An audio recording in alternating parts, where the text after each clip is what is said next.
When you play the Game of Thrones, you Subscribe and like. or you die. There is no middle ground. All right, hello YouTube. Welcome back to the Grease Comedy YouTube channel. Today's video, we are into day 16 of the 25 days of Winds of Winter, and we're going to be talking about the High Sparrow, and I guess the Faith as a whole, in terms of the Faith Militant at King's Landing. Now, their plot is so interesting to me in terms of how to predict it, because you have this character of Cersei Lannister who's starting to regain her power based upon Kevin Lannister being gone. All the people kind of restricting her from becoming queen once again and like taking more power and doing exactly what she did in A Feast for Crows are kind of gone. And we also know that characters like Mace Tyrell and a lot of the Tyrell supporters have also gone off to war to fight Jon Connington at Storm's End. So Cersei's almost just going to be in her own playground at King's Landing, and that's obviously going to be a worry for the Faith. The other part of this that I find is going to be interesting is, you know, she has this trial by combat that's coming up very soon. And I think everybody expects that to go well for her. She has, it seems like, the character of the Mountain who's been resurrected. Now, the question could be, will we see a situation in which actually, like, denied? We saw that in the show where they denied her trial by combat. I don't think that's going to happen just based upon the fact that I think Cersei will escape King's Landing now. I've kind of been 50-50 on Cersei, but in terms of, you know, the Faith, I think the big issue you have is I think Cersei, even if she was to say, blow up the Sept, which I don't think is going to happen in the Winds of Winter, because I think that was mainly a show thing only, based upon the fact that, you know, you have this issue of, in the show, you had so many characters that weren't dead. Right? You still had Marjorie, you still had Mace, you still had Kevin, you still had Lancel, you had the High Sparrow, you had all these people that were still alive. And so the show didn't know how to conclude all those things. Now in the book, it's kind of a bit different because you have a lot of the people we've come to know at court are dead, right? Pycelle is dead. You're going to have Kevin dead. Harris Swift has been sent to Braavos. You know, the Tyrell supporters are all kind of out in the field at this time. Cersei kind of is almost alone right now at court. And so you do, for instance, have characters like Qyburn, who I think he will go down with the ship with Cersei, but I think they'll live on to more than likely Casterly Rock. But how does this all go down? So this trial by combat, some people have brought the idea that we're going to see Clegane Bull here. The reason I don't believe that is the fact that if the Hound and the Mountain went up against each other, I would feel like the Hound should win. Just narratively, it would make the most sense. So if he fought him here, that would condemn Cersei to death. I just don't feel like that would make sense given what we still need to see from the character. And what we'll have to see from Cersei is her trying to navigate, you know, convincing the Faith that she's still with them and she's not acting out of line, but she'll also have to be playing the game against Marjorie, right? She just had Marjorie imprisoned. Marjorie knows that. And Marjorie's trial at this point, we know, had to have gone through, and she must have been made innocent because Mace Tyrell pulls his forces from King's Landing. So there's a lot going on here that's kind of hard to track, because how will that plot line resolve itself with Cersei and Marjorie? I do think Marjorie will die. I think Cersei will have some sort of violent action that will turn the people almost completely against her more than they already are. Remember, these people have now watched Cersei go down the whole city naked. She has been stripped of almost any respect. Cersei, in my opinion, is going to turn even more towards fear, trying to control the city through fear. She's going to be, in a lot of ways, I think, again, spoilers for House of the Dragon, gonna say that now, a lot like how Rhaenyra is in Fire and Blood, right? She's somebody that was once really loved by the public, kind of like Cersei was when she was younger and more beautiful and was Robert's queen. But now she's somebody that is not respected or loved whatsoever. And she's kind of, you know, Rhaenyra specifically in Fire and Blood, she's known as being more plump and not having as good of looks as she used to have. You know, like Alicent Hightower keeps her looks. And Alicent Hightower is even older than Rhaenyra. And that's kind of the same here, except it's going to be a little different. Like a Cersei is somebody that has been getting, you know, bigger. She thinks she can't get into her dresses because of her seamstresses or people washing her clothes and all that stuff. She doesn't, you know, think about it that she's becoming an alcoholic and she's gaining weight and she's getting older. You have that part of it where I think Cersei is someone that's going to lose all of the public. The public's going to be basically outright in riots, especially after you see, you know, Kevin Lannister, Pycelle die, the Tyrells leave.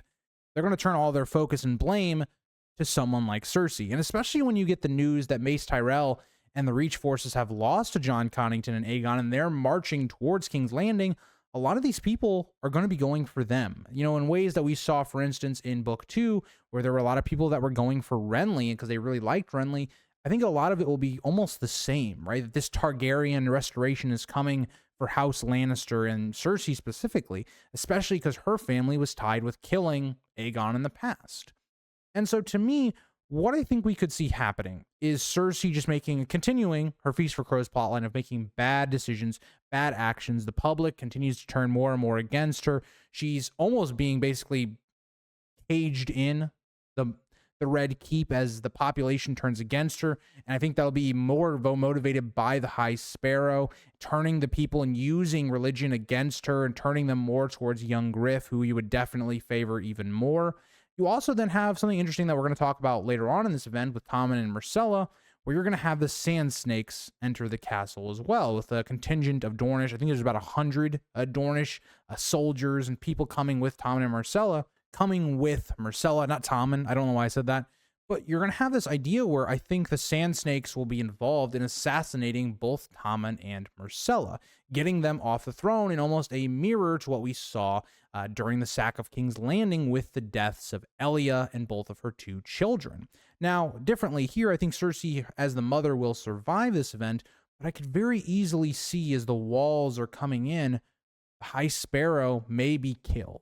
I could very easily seeing her not doing something to the grand scale of like blowing up the Sept of Baelor, but getting them all into maybe this, maybe going into this meeting and setting a trap for the High Sparrow, killing him off, as well as Marjorie possibly. I could very easily see Cersei lashing out, because once she's in the situation where she has nothing to lose by doing any of these violent actions of fear and trying to gain the people on her side, I could see her doing some of those things. So the High Sparrow, in my opinion, is very hard to predict, because I could very easily see him dying, but I could very easily see him being a character that Aegon has to deal with, right? This armed force that's a religious force that's very powerful, right?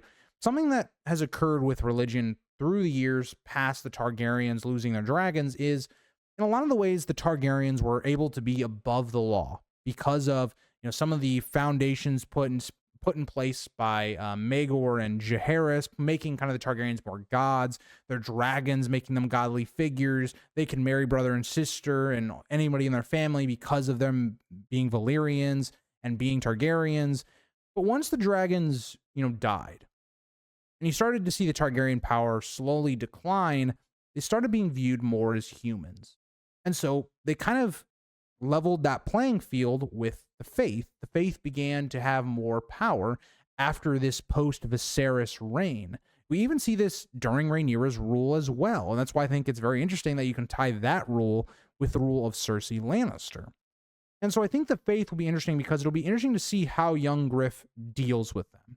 Because I think young Griff will definitely have their support over someone like Cersei, but that's a very hard weapon to wield. How do you wield the Faith, right? When they're so fickle, one action could turn them against you. And especially when you think about the idea that, Aegon may marry Arianne, someone he's related to. Maybe the Faith will overlook that, like they had done in the past with people like Aegon the Conqueror, but maybe they don't. And another interesting part of this you have is Daenerys comes over as well around the time that young Griff is taking King's Landing, is how do they react to Daenerys?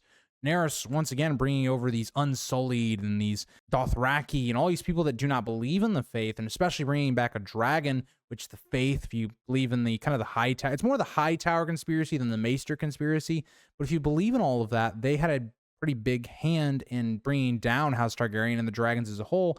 I don't think they would view the Targaryens well in terms of Daenerys' side because of bringing back the dragons. Also, Aegon could be a Blackfire. That's still up in the air. And so there's a lot to kind of decipher with the Faith. How will their power be used? You think about also the fact that their home base, or Old Town, is also going to be under attack and probably will be at least sacked or taken over to some extent by Euron Greyjoy summoning Krakens. How will people maybe view that event if Krakens are used against the High Towers? It would almost discount their god, saying the gods of the Drowned Gods, or Euron as a character, is more of a god than the Faith the faith of the seven, because again, the seven is a faith-based system. It is very similar to like Christianity nowadays, where you're kind of believing in something that you can't necessarily see. There aren't things that tell you, oh yeah, this God has power, at least now anyway. You can look many times in the Bible or whatnot, but in terms of like the faith of the seven, it's the closest we have to something like Christianity, whereas like other religions like R'hllor or even the drowned god, it seems to have some power that you can measure. Now, whether that is actually a drowned god or it's all just one god that has different powers and things like that, still left up to debate. George hasn't given us much into that part of his world. So I think the faith, long story short, a lot of their plot line will be how do they deal with the character of Cersei Lannister, and then the transition to someone like young Griff.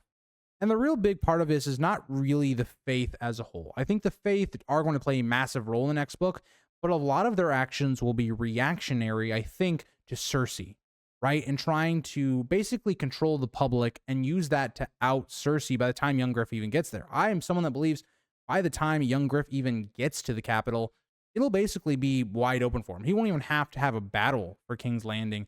And that could create, in this scenario where Cersei could do something very rash. But who knows? But that is my video on kind of, I would say, the faith more than just the High Sparrow. But I hope you guys all enjoyed, and I'll see you guys all in the next one. Bye, guys.